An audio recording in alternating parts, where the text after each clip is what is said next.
Welcome to Immigration Quicktake. This is Ellie Rutledge Silver with the American Immigration Lawyers Association. With more than a week since the election, we are learning more about the transition to a new Trump administration and specifically what that could mean for the practice of immigration. Here to discuss the latest is AILA President William Stock. Bill, thanks for joining me. What should immigration lawyers tell their clients? I think lawyers need to sympathize with their clients and the anxiety that they're feeling right now. And I think we need to acknowledge that we don't yet know what the future is going to bring. It is going to be some time before the Trump administration settles into making policies and implementing its priorities. When will we know more?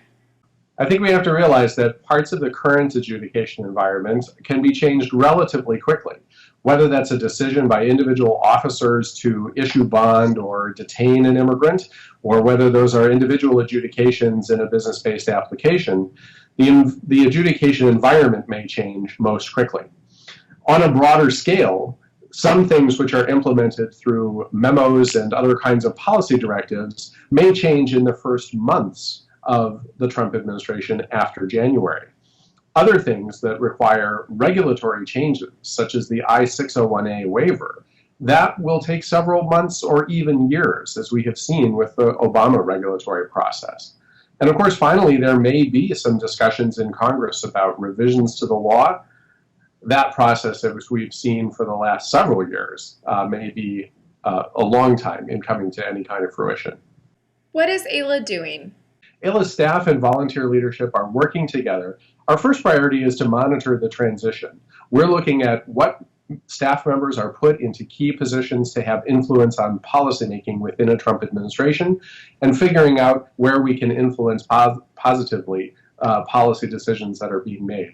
We're also going forward with preparing the resources that AILA members are going to need.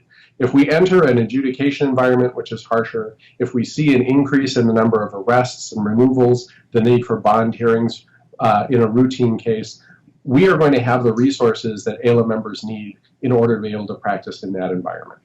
What can AILA members do in their communities? I think in their communities, it's very important right now that if you have clients who use an immigration program, you need to be reaching out. You need to be reaching out to your clients and to chambers of commerce, to leadership, to your local representative. Talk about the impact of your clients in their communities, and have your clients go in and speak with their representatives about the importance of the immigration programs that they use. I think it's very important that people do this, whatever client base they happen to serve. And I think that it's important that they do it at the representatives level, that we speak with the representatives, whether they happen to be Republican or whether they happen to be Democrat, in order to make sure that everyone hears the story of how important immigration is in our communities. Thanks, Bill, for joining me. For the rest of you, please stay tuned for more updates from the American Immigration Lawyers Association.